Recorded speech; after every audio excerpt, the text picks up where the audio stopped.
I first began researching the topic of UFOs and aliens from the perspective of a religious researcher, realizing that many people have turned their belief in alien life forms into a religious belief system in itself. It was the Heaven's Gate cult suicide that got me started into this. This talk is nothing on that sort of topic. We'll be doing that later today. This is a very non-religious research lecture. And I never actually intended to become known as a Roswell incident researcher. It wasn't a calling I didn't believe. But because of the work I had in the field and the storefront I had downtown, I was asked almost daily, well then, what really happened in Roswell 1947? My website, ROSWELL1947.Title1 is my first answer to that, published in 2002. I'll show you a little bit of that later. And I appreciate everyone being here. I'm going to be presenting some new information for your consideration that is going to strongly argue that the Roswell crash was not the result of an alien spacecraft crashing in the desert. And I know that goes against what a lot of you already probably believe, especially if you traveled to Roswell for this whole event.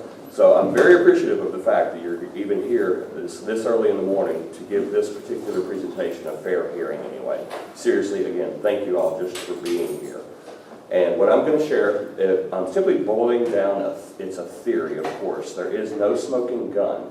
It's just data points that you'll put together in your own mind as this rolls on. I'm introducing you to the research of many, many other people based on findings that have not been that well known for very long at all. And they all add up to a pretty challenging interpretation of the events of 1947. In a perfect world, you'll just listen objectively and to what I'm positing today, and you can walk out of here making a personal decision whether you think this view has any real merit or not. And this same information that I'm presenting, this will lend itself to your understanding of why I don't believe that the Roswell incident was actually a weather balloon, as the Army Air Force stated in 1947, and nor do I believe that the Air Force's 1997 Project Mogul balloon explanation from their Case Closed book, that was their official final word on the Roswell incident. I don't believe that in 1997 has very much resemblance to the truth either. Okay, they first said it was a weather balloon in 1947 after the second press release, harmless high altitude. This is the 1997 Air Force Case Closed book that came out. If you're unfamiliar with these, I want you to know I'm in complete agreement with all the Roswell researchers that you're going to have access to in Roswell this weekend, wherever you go. I also agree that both this 1947 and the 1997 official explanations are so full of holes that we can call them just ridiculous fabrications. There's three main arguments in the ufology field pertaining to what really happened here. There's the alien hypothesis, of course, the weather balloon hypothesis, and this top secret mobile balloon hypothesis that they published in 1997. And those were the only three possible explanations. I'd actually argue that the alien hypothesis is the one that best fits the factual data and the credible eyewitness testimony from 1947. But there's a fourth hypothesis on the table now that's been gaining a lot of ground in the last decade. I'm one of many people that are presenting one version of this or another. 2002, my first stab at it was RoswellUFOcrash.com. I'm actually honored if you go online to Google, type in Roswell UFO crash or Roswell UFO, and I am either the #1 or 2 match currently. Been battling out with Wikipedia over that, but that's for 5 or 6 years. And that's no shame in losing to Wikipedia. So you can see that a search result like this is showing that this view is at least becoming influential. Just like the lecture today, my website starts out with an overview of the facts, and then what I've come to call the official mythology. It's the popularized version of the Roswell incident that you're most likely familiar with. I'm going to be taking a crack at just shedding some new light on what you already believe are the basics, but I'm not nitpicking these details apart by any means. Debunking, you know that word, that is not my tactic here. I'm just going to share you a lot of unknown details about what our government and our military absolutely was in very highly compartmental ways, like the Manhattan Project, for instance, were in fact working on in 1947. The facts are in July 47, an unusual craft crashed in the desert of New Mexico. Number 2, the Roswell Army Air Base was involved in recovering that craft and possibly bodies. On July 8, 1947, the Roswell newspaper published a front-page article reading, "Roswell Army Airfield Captures Flying Saucer on Ranch in Roswell Region." Following orders, the military recanted the flying disc press release just hours later, claiming by the next day's paper that it was just a weather balloon. And fact number 5 is that the government has been lying to us about it ever since. As an example of that ongoing lie, this is from the 1997 Roswell case closed that I showed you earlier report, stating that the weather balloon was a top secret at that time, Project Mogul balloon. This was released in 97, 2 weeks before the 50th anniversary was celebrated here. They also added this bit about the crash test dummies being the explanation for the bodies that people reported. Problem with that is the researchers immediately pointed out, Stanton Friedman gets credit for saying this first, these dummies had, I think, not even been invented yet in 1947. But they were certainly not used by the Air Force until 1953 for anything. That is so easy a fact to verify. It's led many people already to conclude that not only was the Air Force lying, again, in 1997, but they wanted people to know they were lying. What I'm positing here is that they unofficially, even via the first press release from 1947, they want people, wink wink, nod nod, to believe that the incident was extraterrestrial, to cover up what was really going on, some very ugly truths. Starting with Operation Paperclip. What you're looking at here is a group of 104 German scientists who were moved here to Fort Bliss, Texas, and the White Sands Proving Grounds, New Mexico.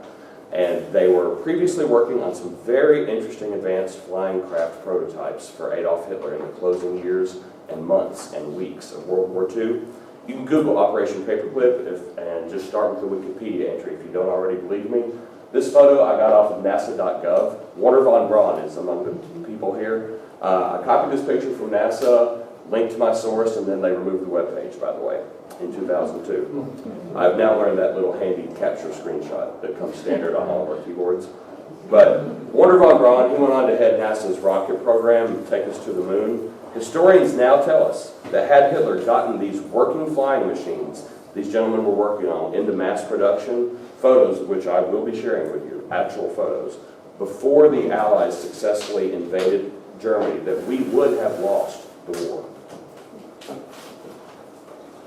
The earliest and probably definitive books on the subject of the classified program that brought these men into the United States are The Paperclip Conspiracy and Secret Agenda. This is Tom Bauer's 1987 book, The Paperclip Conspiracy, The Hunt for Nazi Scientists. The review by the London Observer reads on the back of it, as the Allies moved into Germany, the full scale of the Nazi research achievements burst upon them. I skipped the part where they saw thousands of corpses. They overlooked the corpses and went straight for the technological marvels. They grabbed weapons, instruments, tools, files, and above all, scientists. There's also Linda Hunt's 1991 book, Secret Agenda. In the opening pages, she says this book would not exist if it were not for the Freedom of Information Act. Before 9/11, a lot of the now famous documents released to the UFO research field are via the Freedom of Information Act. But she describes in the opening pages of this book that the government fought her so hard on what she was digging up about Operation Paperclip that they actually presented her a bill for $239,000 in what they called search fees. Sounds like they were trying to scare her off. She had some good lawyers that were willing to go all the way with her, though. The gist of all of it is that when the U.S. and Allied troops were invading all of Hitler's secret bases in the closing months of the war, they came across such amazing technology that they wanted it. So those scientists were secretly brought into the United States under a media blackout and a program that literally paper-clipped fake bios on top of their Nazi crime dossiers, because President Truman was personally against putting certified Nazi criminals on the American payroll. President Truman expressly ordered no real practicing Nazis be brought into the U.S., but had that order been followed, even Warner von Braun and the other important scientists would have been excluded. Getting to the relevance of the Roswell incident on this, 1947, I need to credit Dr. Michael Heiser, PhD, and his book, The Facade, for pointing me in this direction of research. A lot of you know his name. He's spoken here in Roswell many times. And his book was first published in the year 2000. My site, Roswell UFO Crash, went online in 2002. And I'm going to share a couple of articles that you can still find online. They're linked to from my site. November 2005, which sum all this up very concisely. This is from BBC, 21 November 2005, Project Paperclip, The Dark Side of the Moon. Some excerpts from it, beyond what's on the screen. 60 years ago, the United States hired Nazi scientists to lead pioneering projects such as the race to conquer space. These men provided the U.S. with cutting-edge technology, which still leads the way, but at a cost. The range of Germany's technical achievement astounded Allied scientific intelligence experts accompanying the invading forces in 1945. And it was the U.S. and the Soviet Union which, in the first days of the Cold War, found themselves in a race against time to uncover Hitler's scientific secrets. Thus began Project Paperclip. The article mentions some details of von Braun's associates also brought into the United States. Arthur Rudolph, Chief Operations Director in Nordhausen, where 20,000 slave laborers died producing V-2 missiles, led the team which built the Saturn V rocket, described as 100% Nazi dangerous type. Kurt DeBoos, rocket launch specialist, another SS officer, his report stated he should be interned as a menace to the security of the Allied forces. Hubertus Strugel, later called the father of space medicine, designed NASA's onboard life support systems. Some of his subordinates conducted human experiments at Dachau and Auschwitz, where inmates were frozen and put into low-pressure chambers, often dying in the process. Now, I want you to see this picture also in the article, which the BBC article has. Take special note of the reference to one of the captured flying craft, the Horton Ho 229. I've underlined this in red. That is not a photo of the Horton, but part of the popular mythology associated with the Roswell incident that many people have published is that our stealth aircraft, namely the B-2 bomber, was back-engineered from the Roswell 1947 crashed ship. It's now known that that's not accurate. With its radar-absorbing wings, carbon-impregnated plywood skin, and swept-back single wing, the 1994 Horton Ho 229 was arguably the first stealth aircraft. The U.S. military made one available to Northrop Aviation, the company which would produce the stealth bomber. All intents and purposes, a modern clone of the Horton, a generation later. The caption, the stealth bomber, based on a 1994 German design. Here's one of the oldest images of the Horton 229 from Wikipedia, from Germany, 1944. Now, I've got more pictures of that, but my point is to simply make you ask and answer this first question for yourself. Seeing these images, would you argue that the B-2 bomber that Philip Corso and others believed was reverse engineered from the Roswell crash was back engineered from alien technology or from German technology? Second article, published November 16, 2005, suggests that what modern UFO researchers, advocates refer to as the truth embargo, to use Stephen Bassett's term, or even Richard Dolan's phrase, the national security state, did not begin in 1947, as most people postulate, but the cover-up of Roswell actually began right here in 1945. Have you paid attention to the media blackout tone in this first paragraph? The front page of the New York Times on November 17, 1945, bore a curious, vague headline: 88 German scientists reach here, reputedly with top war secrets. The scientists had arrived on an ocean liner the day before, about 60 years before this was published, and been immediately whisked away aboard a fleet of buses. Unusual precautions were taken to keep the incident secret, and reporters who went on board the ship and found the 88 men waiting to land were warned away, the Times reported.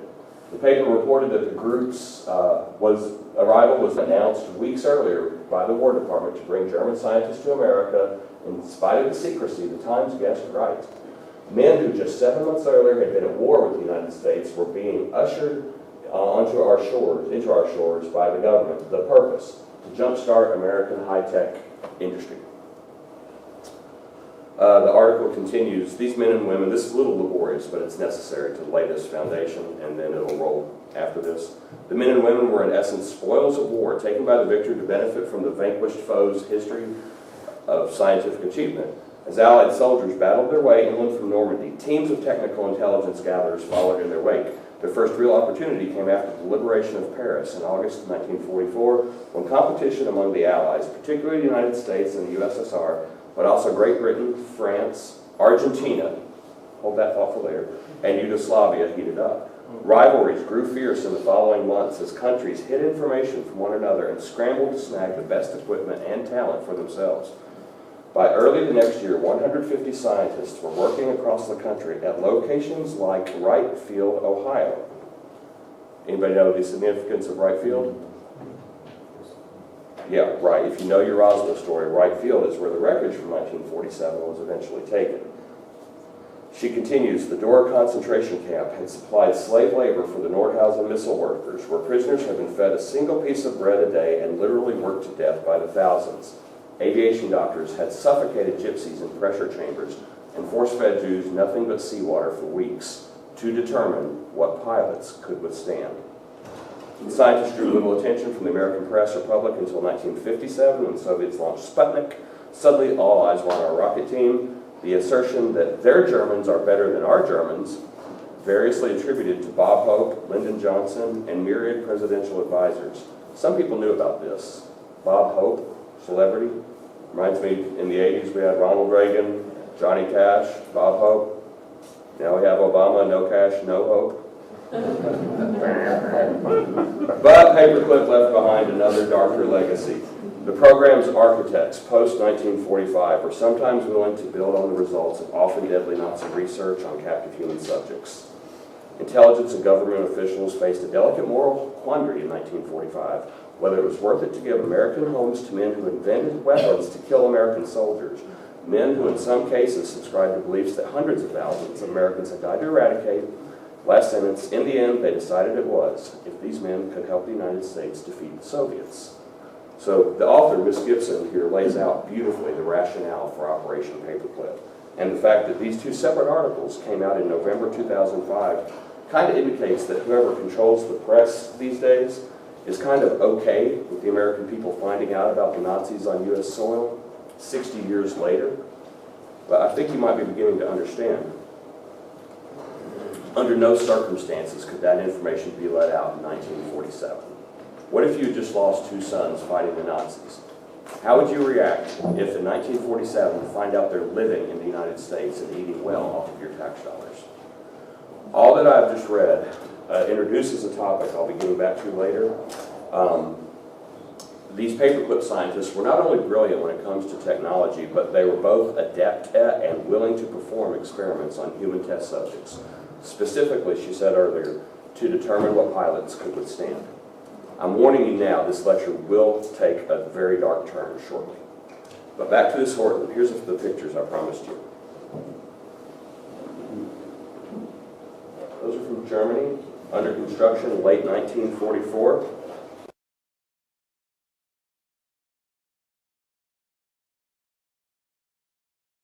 Here's a modern recreation made for a film documentary. This 2009 National Geographic article documents the recreation of a Horton, noting, as many other sources, mass production of these things could have changed the course of the war. Wikipedia states that these jets exceeded 600 miles per hour in 1944, way faster than anything the U.S. had, and flew almost 50,000 feet. Here's the close-up of that. I know you wanted that.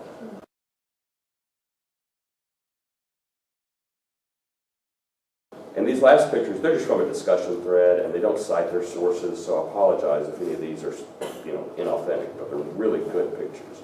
This is the one I'm not sure is truly authentic. This appears to be the one manufactured in the USA by Northrop. So we know that Germany had these vehicles in prototype production prior to the end of World War II. That's a fact. Anybody who wants to dispute this research or do the research themselves, you'll find you can't dispute this. But does that necessarily mean the American military had them ever? And what's all this got to do with Roswell in 1947? Here's some documentation from before 2005. This is a January 1946 document from Mike Heiser's website. You can get it online anywhere too. It originates from, looking at the top right, Wright Field, Dayton, Ohio. Again, the Wright Field connection where the Roswell debris wound up. I've added the red text just so you can read the small type. It's unclassified document now. This is the actual cover page. that proves the United States Air Corps had a working knowledge of the German flying wings designed by the Horton brothers and was authorized to begin work on them here in the United States. If that little document is not enough evidence, here's a picture of one being unloaded from a train in August of 1945. The Wikipedia caption reads, "Unloading of a captured Horton Ho in the USA." The Wikipedia entry ends by saying, during the final stages of the war, the U.S. military initiated Operation Paperclip, which was an effort by various research intelligence agencies to capture advanced German weapons research and to deny that research to advancing Soviet troops. This was secured and sent to Northrop Corporation in the United States.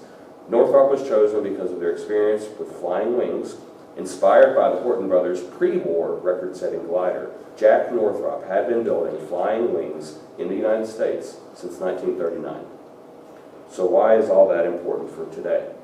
There's two major reasons. If you didn't work, number one, for the Northrop Corporation or for the United States military compartment that brought this aircraft over here in August 45 from Germany, or if you weren't privy to Operation Paperclip in the mid-1940s, odds are you wouldn't know that a craft of this type, or many others I'll be showing you in a moment, even existed, much less had made it to the United States for R&D. This is important for number two for this reason. Who knows who this is? It's Kenneth Arnold, the pilot who in June 1947, said that he witnessed some amazingly fast airships over Mount Rainier in Washington State. He described their flight characteristics as skipping like a saucer. And as a result, in June 47, the press first coined the phrase flying saucer, which is technically wrong. Many researchers often point today, Ken Arnold said it skipped like a saucer, but not that it looked like a saucer. Okay. Please keep your eye on the screen real quick here. I'm going to move. Now that we know that these guys were working on reproducing these craft for American use spread across these locations, Fort Bliss, Texas, Wright Field, Dayton, Ohio, White Sands Proving Grounds, New Mexico. Who would argue, or who here would now argue, that what Ken Arnold described in 1947 was really from outer space? This is where the word flying saucer was born, that sighting on the left. Some people that are really researched on the Roswell incident already know this part. I think it will interest many of you to know that the craft recovered around the Roswell region in 1947 was not actually round in shape, as you probably have pictured in your head due to cartoon artwork or Hollywood renditions. Most of us know that there's two main books on Roswell that got everyone's attention. Crash at Corona by Dan Bellinger and Stanton Friedman, who's speaking at the UFO Museum this weekend, and The Truth About the UFO Crash at Roswell by Kevin Randall and Don Schmidt. Don Schmidt also speaks at the UFO Museum almost every year. Of course, both he and Stanton Friedman will propose the extraterrestrial explanation. But you may notice, oh, I don't have that artwork. I'll show you a poster later. I have drawings by Frank Kaufman, who was in the Roswell Army's Air Base 509th Bomb Squad. He claimed to have been involved with the cleanup of the wreckage and the bodies. The poster he drew is his alleged first-hand eyewitness testimony of what he cleaned up, or at least he saw. And the version of the craft he drew is not round, but it's more manta-shaped than circular.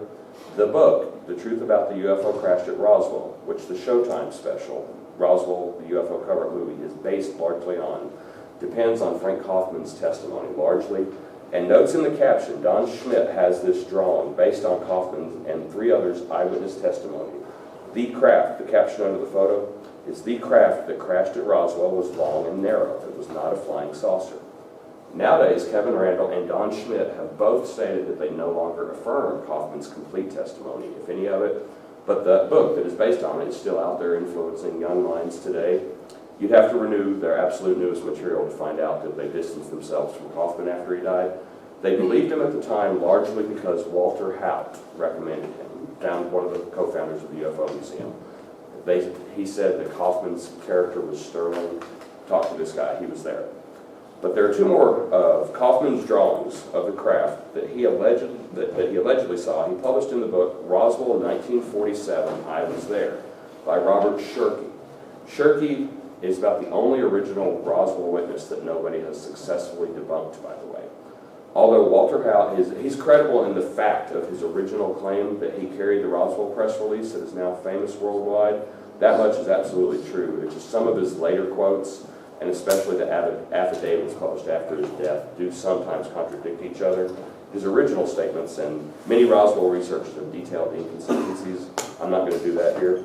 All we know for sure is that witnesses are pretty inconsistent on whether the Roswell ship was round, triangular, manta-shaped, but it's also argued that the idea for the B-2 bomber came from the Roswell crash. So that would kind of argue against the round or disc hypothesis, and we've already seen the 1944 Horton vehicle. But what we do know for sure is that the U.S. had scientists here working from German designs. While we do have real pictures of the Horton, there's yet another German prototype vehicle, the Lippisch P-13, that we only have sketches and models of, because while the Nazis were starting to work on the prototype, the war ended before anyone can verify one was actually built, and then Operation Paperclip grabbed up all the existing sketches, the prototypes, and the scientists they could relating to the craft. Here's a model of what, if built, it would have looked like. So, we've got German aircraft scientists who were designing and testing both the Horton and arguably the Lippisch. We're now doing so in the United States beginning in 1945. So what do you think? The Wikipedia reads, designed December 44, the Lippisch cockpit was located in the nose of the fuselage. Main landing gear comprised a retractable skid, while the rear of the aircraft will rest on the reinforced wingtips. Either it's really amazing how close the Germans got in World War II to designing ships that look amazingly like extraterrestrial spacecraft, or I'm suggesting another explanation. Maybe the German scientists who designed the Hortons and the Lippisch in 1944, given 2 years in U.S. secret labs with a blank check from Uncle Sam, maybe developed a spiffier model by July 1947. I think you can see at least where this part of the lecture is going. If I quit now and just let you understand the argument for a man-made craft at Roswell, most people, like I did, will bounce back to the questions, well, what about the bodies, and what about the fantastic metal found at the crash site? I certainly did, so I'll be getting to those very soon. And I just want you to keep in mind, I've introduced the topic of human experimentation by Nazi war criminals on American citizens already for a reason. But if you want to argue that the recovered Roswell craft was round, well, today there's a whole stream of research regarding other much more advanced models that the Germans were working on that weren't as similar to the stealth fighters. They were, in fact, round or disc-shaped. There's not time today to give you an exhaustive look, so to start your own research if you're so inclined, you can look at man-made UFOs, 50 years of suppression, Hitler's flying saucers. Those are photos, by the way. The author of this appears in the History Channel video I'm going to show you in just a moment. Project UFO from the 1990s, that's a brand new cover. And now this book and the sequel by the same author are really making some waves. His biography reads, Joseph P. Farrell was born in Sioux Falls, South Dakota, and received his PhD in patristics, 1987, from Oxford. After teaching college for 17 years, he retired to pursue his interest in alternative science and history research. The Amazon description reads, in 1945, a mysterious Nazi secret weapons project, codenamed the Bell, left its underground bunker in Lower Silesia with its project documentation and the 4-star SS General Hans Kammler. Taken aboard 6 massive Junker ultra-long-range aircraft, the Bell, Kammler, and all project records disappeared completely, along with the gigantic Junkers carrying them. It has been speculated that it flew to Argentina. Remember the American Heritage article from earlier. Farrell was on Coast to Coast with Ian Punnett just this past March. If I had time, I'd play you some of the interview, but it's on YouTube, which is where this came from.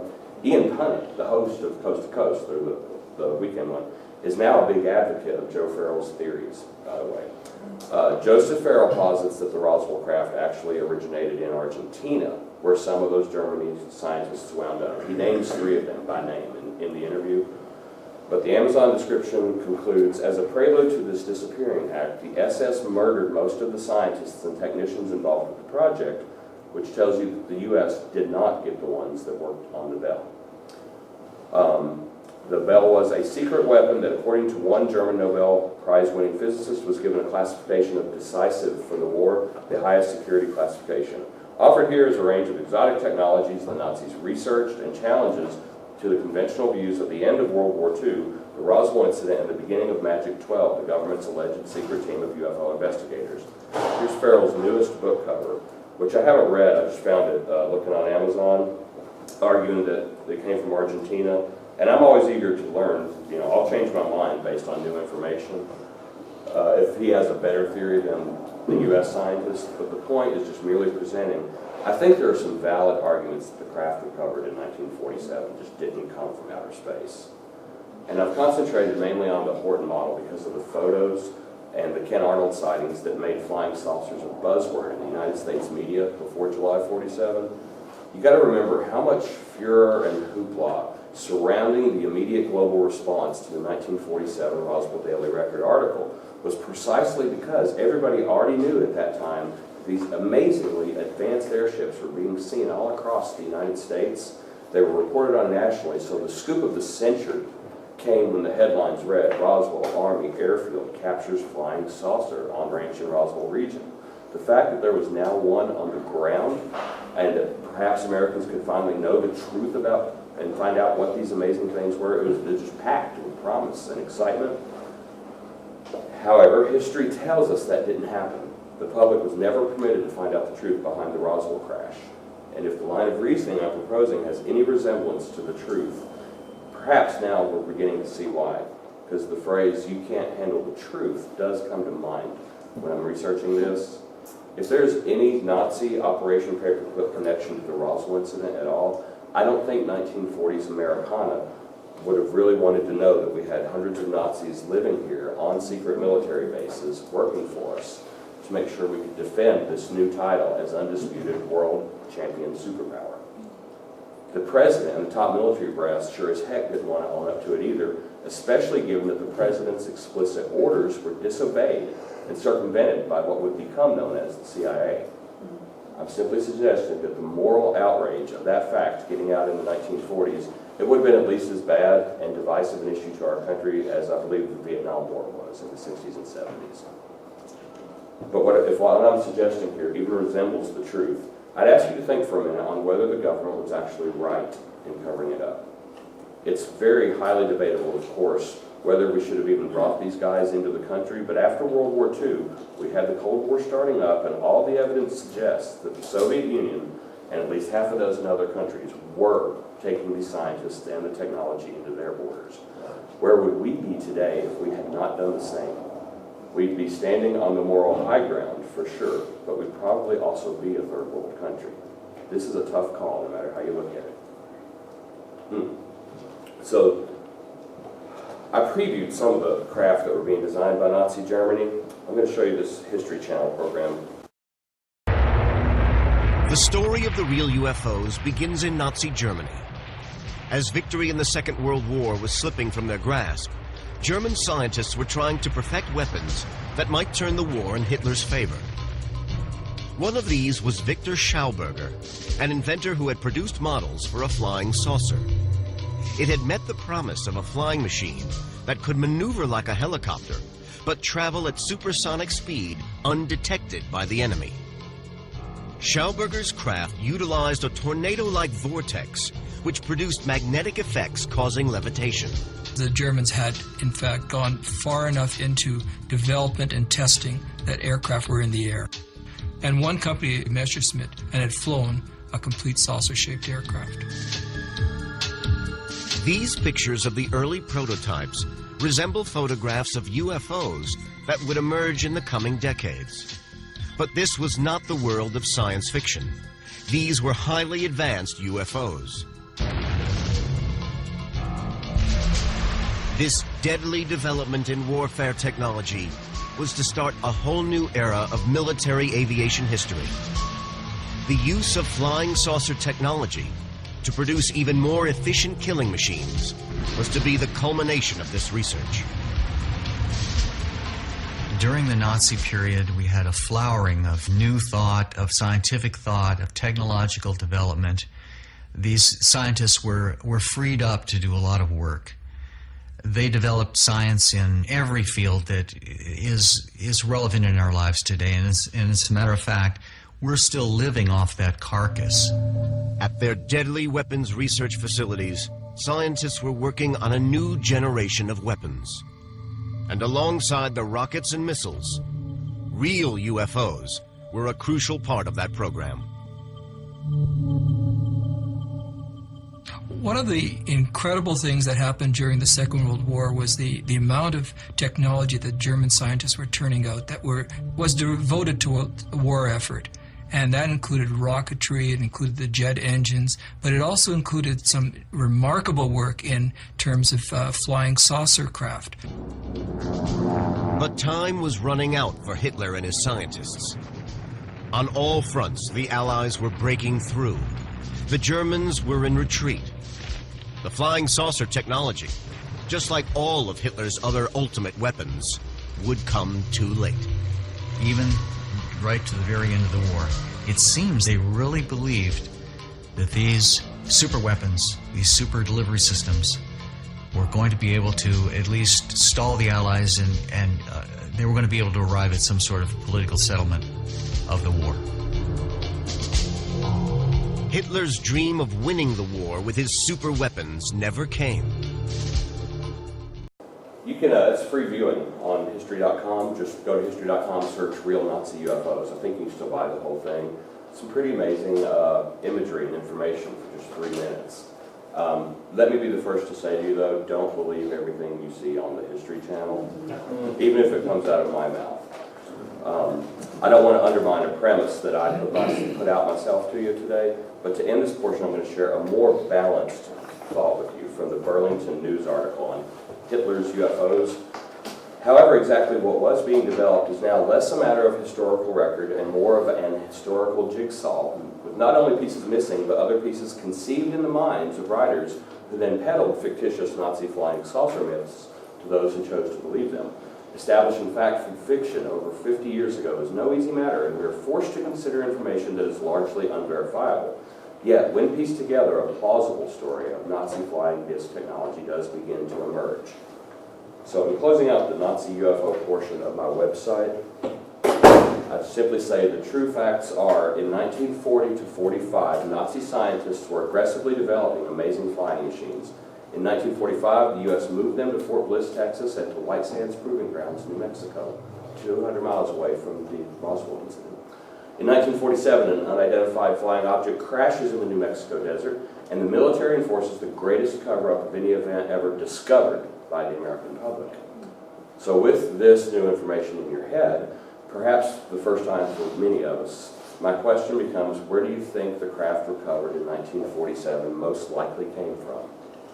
Mars? Alpha Centauri? Pleiadian star system? I'm not here to tell you what to think, of course, just to maybe make you think about this topic in a way that you probably never have before. And there's nothing wrong with that, because most of this information wasn't readily available to any of us until very recently. But switching gears finally for you, what about the bodies? I have to apologize in advance because I know this is going to offend some people. That's not my intent, but getting to the truth was, and I just let this research take me where it would, even though it turns out to be pretty dark. That previous section on Operation Paperclip, I introduced the ugly fact that the human experimentation was part of what the Nazi scientists were guilty of before they came here. Linked from my website, there's an article on the George Washington University's National Security Archives page. And unlike the NASA.gov and Army.mil pages that I used to link to support this theory, GWU has never removed this page since I started linking to it. Yay! But it's just a very plain text document that matter-of-factly discusses the paperclip scientists as well as the radiation experiments they conducted in the United States after they were here at the Air Force School of Aviation and Medicine. It's addressed to members of the Advisory Committee on Human Radiation Experiments, it reads in part. The Air Force's School of Aviation Medicine, SAM, at Brooks Air Force Base in Texas conducted dozens of human radiation experiments during the Cold War. Flash blindness studies, atomic weapons tests, data gathering for total body irradiation, studies conducted in Houston. And the experiments for which Nazi investigators were tried include many related to aviation research. These were mainly high-altitude exposure studies, oxygen deprivation, cold steady seas. The information about aircrew hazards was important to both sides. It continues elsewhere. A number of military research sites recruited paperclip scientists with backgrounds in aeromedicine and radiobiology. The portfolio of experiments at the U.S. Air Force's School of Aviation Medicine included total body irradiation and space medicine. And this is sad, in some effect damning, I'd say. But our government has at many times experimented on humans without their knowledge or their consent. There are many lists of acts like this online, just one from rense.com. 1931 injects human subjects with cancer cells and exposes American soldiers and civilian hospital patients to radiation. 1932, 200 black men diagnosed with but never told they have syphilis just so we could study the disease. 1935, we allowed a curable disease to wipe out portions of poverty-ridden black populations. 1943, U.S. begins research on biological weapons. 44, U.S. Navy uses human test subjects to test gas masks by locking them inside of a gas chamber filled with mustard gas. Operation Paperclip. 1946, hospital patients used as human guinea pigs for medical experiments. 1947, Atomic Energy Commission begins administering intravenous doses of radiation to human subjects. 47, LSD is tested on both military and civilians without their knowledge. This list goes all the way into the 90s. You might find this hard to believe, but as recently as 1997, Senator and former astronaut John Glenn submitted a bill to Congress to finally protect Americans from being research subjects without their consent. Addressing Congress, Senator Glenn said, "I began to ask the question, what protections are in place to prevent such abuses from happening? What law prohibits experimenting on people without their informed consent?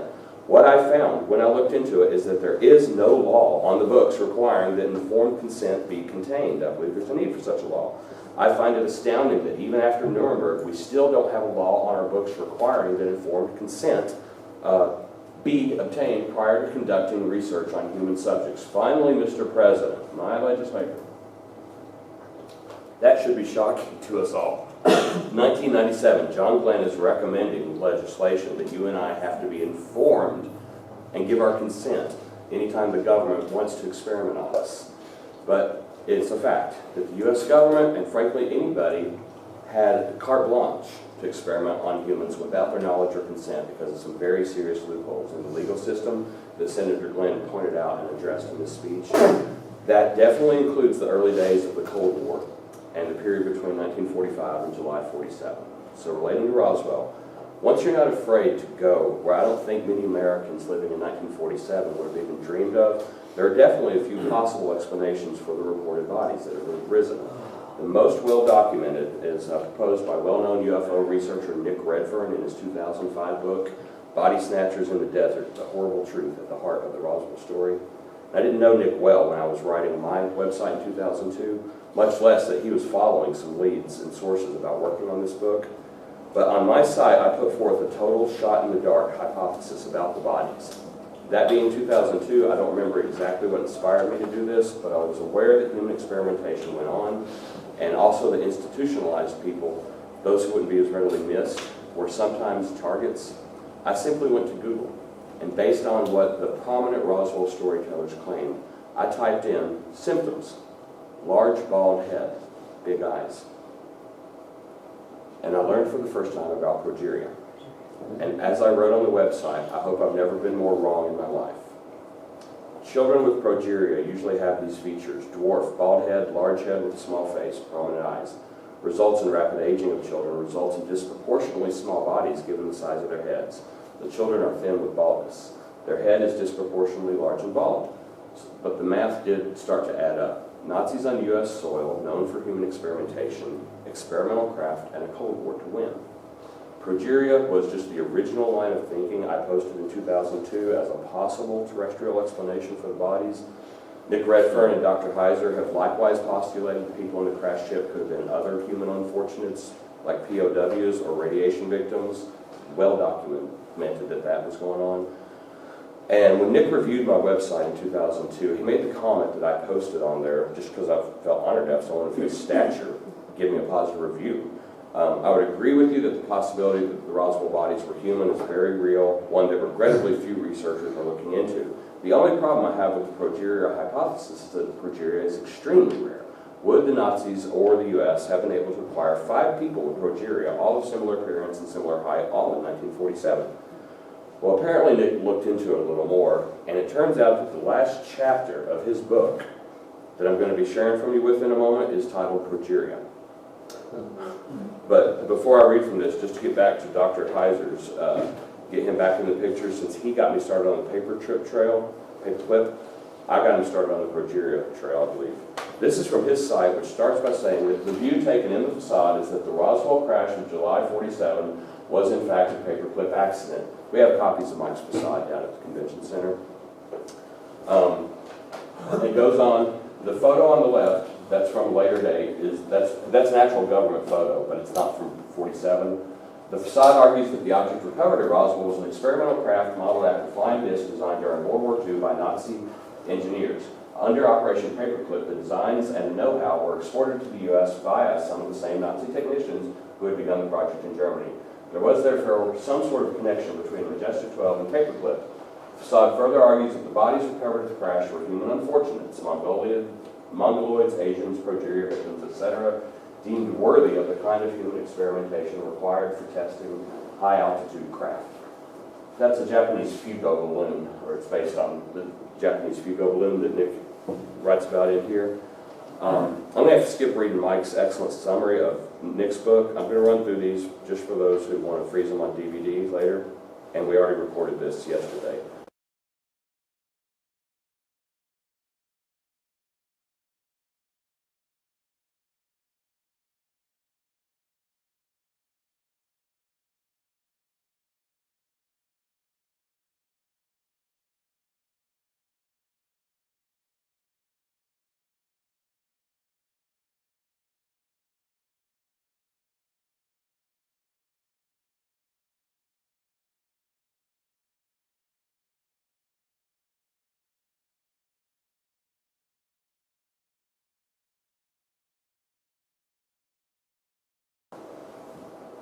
But Mike's review ends with, or it continues with a very fair assessment of Stanton Friedman's review of Nick's book on this subject, which you can probably guess was less than favorable.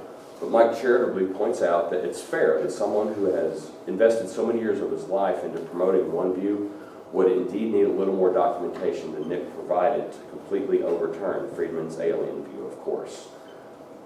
But what about you, is my question. Because not everybody is as ardent in their belief that aliens crashed here as Stanton Friedman is, and I quite honestly consider my target audience for this lecture the undecided category, not so much the true believers. I think it's a cinch that the craft can be argued to be an Earth-made vehicle. Let me read you in Nick's words some documentation regarding the types of humans who, in general, were being experimented on in 1947 by the U.S. government. Reading just one paragraph from Nick's chapter, citing the November 1947 Biology Division Bulletin. Involved administering radioactive iodine to a particular group of physically and mentally handicapped children in an effort to try and better understand disorders of the thyroid. More specifically, the report focused on the results of a whole range of radiation-related experiments undertaken in mid-47 on no fewer than 54 test subjects, of whom 15 were between the ages of 1 and 4 years of age. 7 were controls, 2 were classic cretins, 1 showed some features of hypothyroidism and were not modified by the treatment, 2 were dwarfs, and 1 the diagnosis was gargoylism. 1 was suspected of progeria, a disorder associated with some of the features of hypothyroidism, and the last exhibited features of moderate sexual precocity. 27 were more than 4, but less than 15 years of age. Of these, 2 had unmistakable hypothyroidism, 2 Graves' disease, and 4 were dwarfs. I'm not asking you if you 100% believe Nick's hypothesis about some of those kids possibly playing into the Roswell incident, or my progeria hypothesis that was postulated before Nick introduced the fact of radiation testing on human subjects of experimental nuclear-powered ships that were so new they needed balloons attached to help fly, as that picture suggested. I'm not asking you if you believe Mike's hypothesis either. All I'm asking is, do you now believe that there could be a or any terrestrial earthly explanation for the bodies that were reported in 1947? The only images you've ever been exposed to of the Roswell bodies were based on something drawn third hand 46 years after the fact. This 1991 drawing accompanies Glenn Dennis's affidavit of his participation in the Roswell incident. At age 65, he is remembering what he claims an unidentified nurse drew for him. And Walter Henn drew these sketches based on what Glenn Dennis said he remembered in 1991 of this unidentified nurse's sketch, which he says he lost. Drawn third hand, 46 years later, that singular debatable image is the major source of almost all Roswell bodies stories you most likely ever heard of. I also submit for your consideration the drawings of Frank Kaufman, who was part of the 509th Army Air Base that handled and cleaned up the Roswell crash debris and the bodies, although there's no way of telling today how much of his testimony can be believed, unfortunately.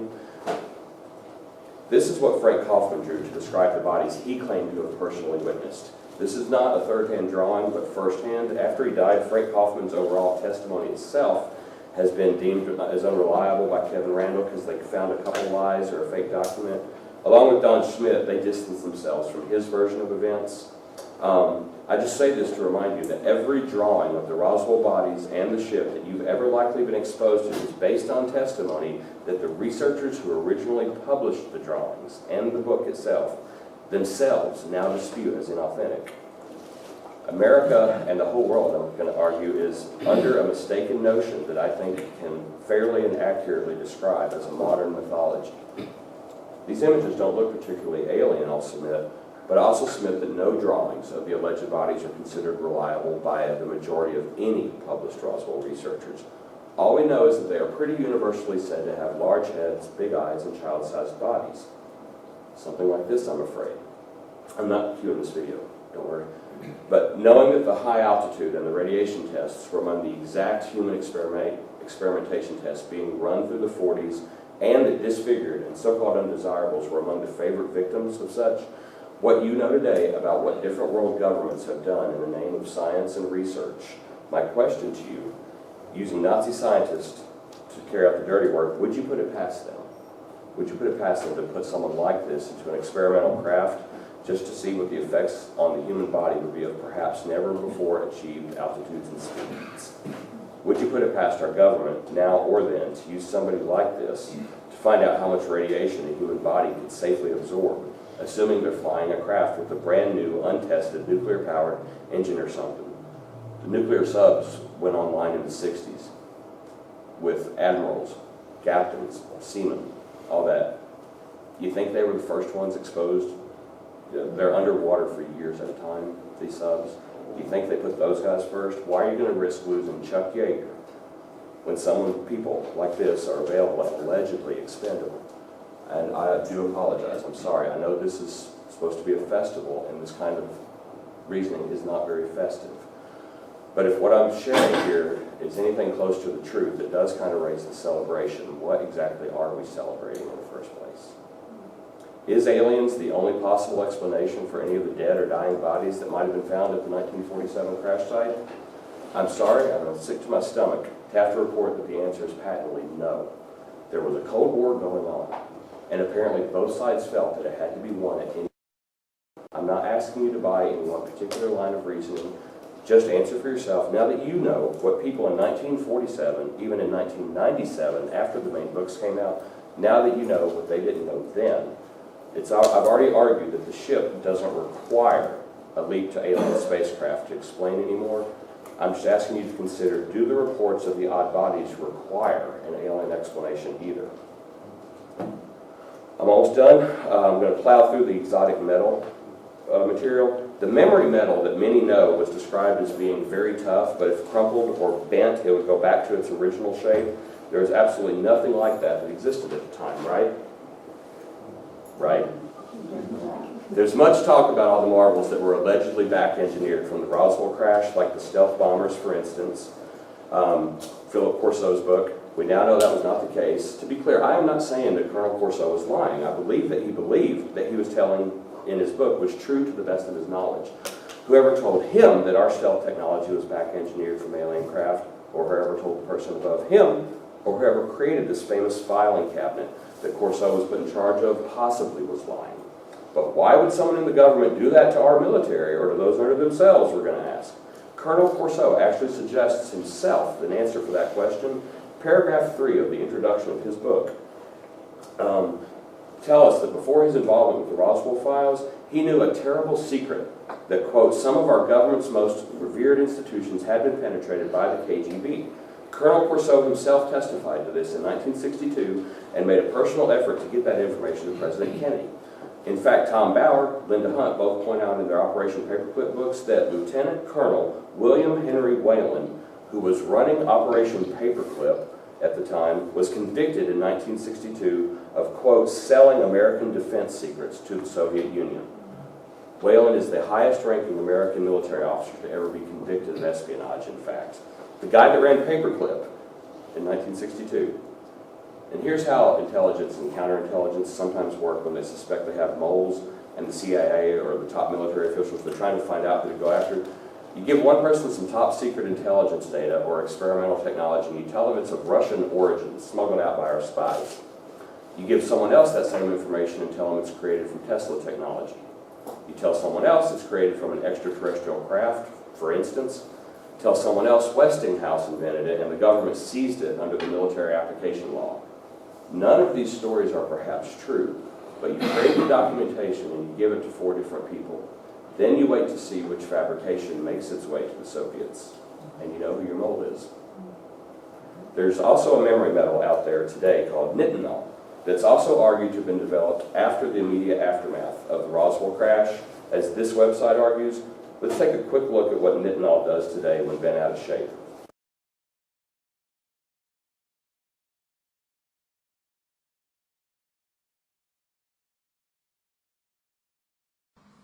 A bunch of scrumpled wire in a dish, but this is no ordinary wire. This is nitinol metal, which remembers a predetermined shape, and you can get back to that shape simply by pouring warmish to gently hot water, I would call this, over the piece, and see what happens. Goodness me. And then it has the word, oh, turn it over, hot. So that's nicely done. And then you can take it out, cool it down, and scrumple it up again. And for many, many hundreds of times, it will restore itself to HOT for hot from a crumpled state. Remarkable product, nitinol wire.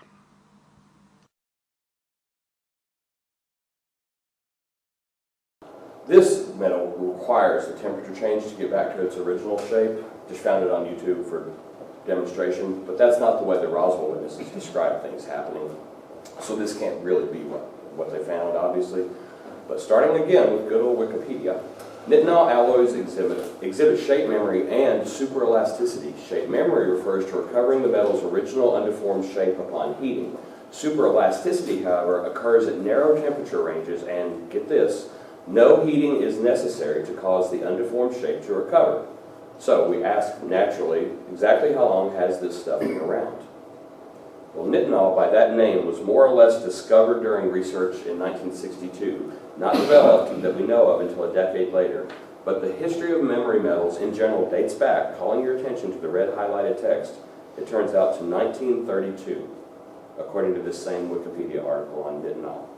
This source says the properties were first observed in 1938, also says no serious research advances were made until the 1960s. And again, I'm going to suggest none that we know of. But hopefully you can see already that if we had aircraft flying around in the United States that the general military and much less the general public had no clue existed, how much of a stretch is it to wonder if the memory metals first discovered in the 1930s might be making it into experimental crafts of the late 1940s. That's a full decade plus to have the U.S. and then the German scientists given access to this material, secret laboratories to work in and develop. Nowadays we know it's pretty normal that new discoveries that might have military applications are kept out of the realm of the public for decades until the military has had first crack, and then they're seeded into mainstream technology. But the metal from the 47 Roswell incident was reported by Jesse Marcel Sr. and Jr.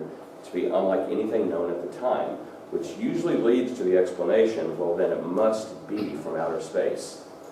Perhaps that's a further leap to logic than is actually necessary, knowing now that memory metals were first discovered in the 1930s. Interesting twist, just in May 2009, well-known UFO researcher Billy Cox publishes an article revealing that the files relating to the history of memory metals development in the 1940s are now missing. Surprise! Sorry. From both, they're missing from both the U.S. Air Force Base and the Battelle Institute, both of which should have them. I forward this article to Mike Heiser, who does some blogging. Mike notes that Billy Cox notes that nitinol can also be linked to the Oak Ridge Laboratory, a place that plays a key role in Nick Redfern's book, the part about radiation experiments on humans exposed to nuclear-powered aircraft engines. Mike adds that perhaps General Craigie went because he knew of a highly classified project involving a disc-shaped craft that employed the use of nitinol, a metal that had the properties described by Colonel Marcel. When Craigie heard the reports and did the math, he knew that the project had to be kept under wraps and attention diverted. Craigie had an office at Wright Field. He was in Washington. He flew immediately to Roswell. Keeping in mind the 1946 documentation, which originated in Wright Field, Ohio, detailing the use of the Horton technology, the obvious question that has to be posed is the reason the Roswell crash debris was taken to Wright Field, Ohio in the first place, simply because that's where the top brass knew the whole picture actually worked out of. Put it another way, is it possible that General Craigie just wanted his nitinol back before it fell into the hands of the 509th bomb crew here? Was it possible that the 1947 debris taken to Wright Field, Ohio, because that's where the Nazi scientists were, as the Christina Gibson article from the beginning, crash and cover-up aside, they still needed to document the effects of the nuclear test flight on the bodies. Any or all of the above. Finally, closing out, in 1947, the general public and the most of the military knew absolutely nothing about the exotic flying crafts the Germans had invented or what the American government had in our possession and was working to replicate and improve upon before the Russians did so and wipe us off the map. If Americana 1947 citizens, they knew nothing about the 1930s discovery of memory metals, even though if you wear eyeglasses, there could be some in your frames today. Especially in 1947, American citizens would not have believed or even wanted to know that our own government was even remotely capable of fatally experimenting on its own citizens for any reason. The possibility of such well-documented atrocities now didn't even enter their minds. Of course not. We were the good guys, remember? We were the good guys. So when the Roswell incident happened in 1947, none of what I've shared to you today was even remotely within the realm of possibility to consider with the facts that the 1947 witnesses had in hand. All people knew for 50 years was that an exotic ship made of an unheard type of metal with strange bodies dying everywhere around it crashed in the desert and that the government enforced a cover-up with never before heard proportions. You also need to know that polls from the 40s and the 50s, unlike today, show that not 1 in 10 people believed in life on other planets existed, much less was visiting Earth. Like 2/3 plus today believe, according to the polls. It took some pretty courageous people thinking really outside the box to even go on record as considering that the Roswell wreckage might be from another world. Anybody willing to think outside the box on this event for even the first 50 years of the cover-up has done so at the risk of personal expense of extensive ridicule from peers and family. The witnesses who have come forward over the decades and the researchers who have affiliated their good names with these stories are to be commended for their courage, I'd say, in most cases. But I'm also suggesting that this proverbial box that the people have been thinking outside all this time is today much larger than we ever previously thought. I'm finally asking, do we even have to go outside the box today to account for the reported details of the Roswell incident?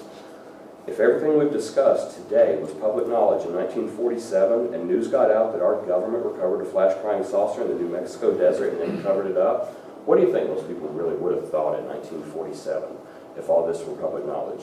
Just perhaps something like, oh, it's probably just another one of those stealthy Horton-Lippisch spin-off thingies they're working on over in White Sands to fight the commies. Hope no one got hurt. What kind of legs do you think that the alien theory would have gotten over the last 6.5 decades if the average American in 1947 knew about Operation Paperclip or the Fantastic Flying Machines? Because the main strength behind the alien hypothesis of the 1947 incident is not anything resembling proof of extraterrestrial activity.